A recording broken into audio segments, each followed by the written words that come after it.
Sehingga sampai dalam satu riwayat itu dikatakan dalam satu hadis, doanya orang tua untuk anaknya itu seperti doanya Nabi untuk umatnya.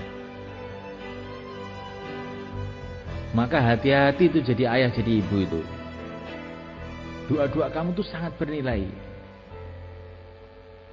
Tapi bagaimana kita mungkin berdoa kalau kita tidak tahu nilai apa yang kita minta itu? Kalau orang itu tahu nilainya anak hafid Quran, bahwa nanti akan berikan syafaat pada hari kiamat kepada keluarganya. Kalau dia membaca Quran, ayahnya dapat pahala, ibunya dapat pahala. Sampai diceritakan para ulama itu ada orang tuh banyak dosanya, mati, disiksa di kuburnya. Anaknya waktu itu masih kecil, anaknya agak besar, terus pergi ke masjid mulai belajar Bismillahirrahmanirrahim. Langsung Allah mengatakan kepada malaikat yang bagian nyiksa di kubur itu, hentikan. Anaknya di dunia membaca kalamku, kok ayahnya dikubur disiksa? Tidak. Jangan disiksa lagi. Maka semulaikan Allah SWT, kalau kita tahu nilainya anak belajar agama, anak jadi orang yang soleh, ini betul-betul tahu, pasti kita ini akan merengek-rengek doa kepada Allah. Dan itu anak itu kalau soleh semulaikan, biasanya akan menurunkan keturunan orang yang soleh, terus berantai-rantai sampai kiamat. Kalau tidak keturunannya, ya ilmunya akan berantai-rantai, bersambung-sambung, manfaatnya sampai kiamat, dan kita dapat pahalanya terus. Maka anak soleh itu penting semulaikan. Dan kalau anak kita itu soleh, kita jangan khawatir apa-apa.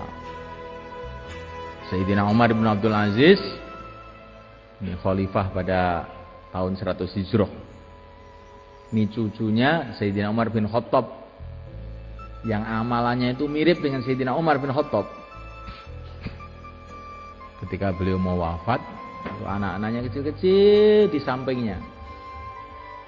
Anaknya itu pakaiannya itu sederhana-sederhana, tambal-tambal, saking miskinnya. Padahal beliau ini khalifah, presidennya waktu itu, rajanya pada waktu itu. Sehingga family-familinya itu datang kepada Sayyidina Umar. Ya Amirul Mukminin, ini anak-anak kamu kayak begini ini.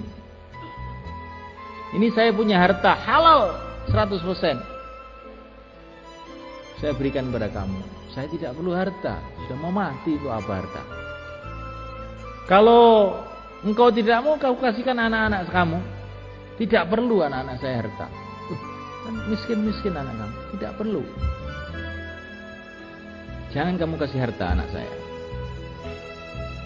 Anak saya ini, kamu tahu ya, anak saya ini, kalau dia soleh, sudah dijamin oleh Allah.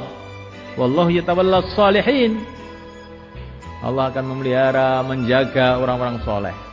Kalau sudah dipelihara oleh Allah, dijaga oleh Allah, untuk apa saya risau? Untuk apa saya kasih bekal? Allah sudah jamin.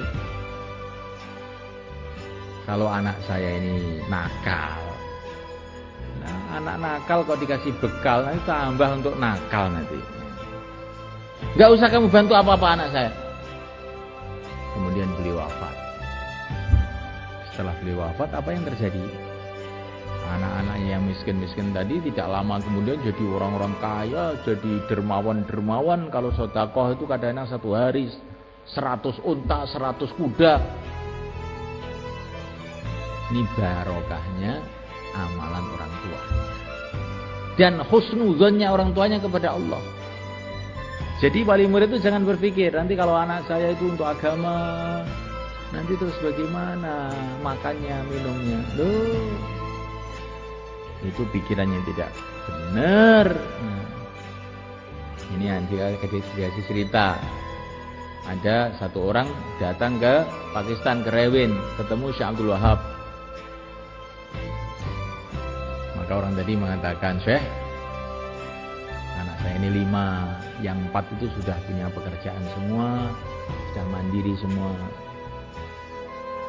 Tapi yang 1 ini hanya ngaji saja, Syekh. Doakan ya supaya ini yang ngaji ini ya dapat pekerjaan, dapat penghidupan yang baik. Maka Syekh Abdul Wahab itu marah, melotot. Bodoh kamu.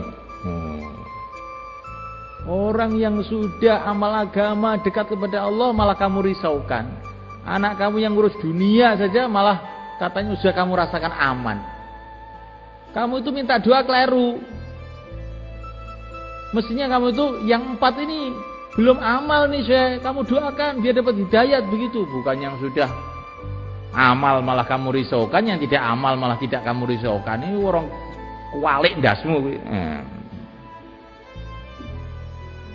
Nah, Pak, pikirane wong ngoten niku.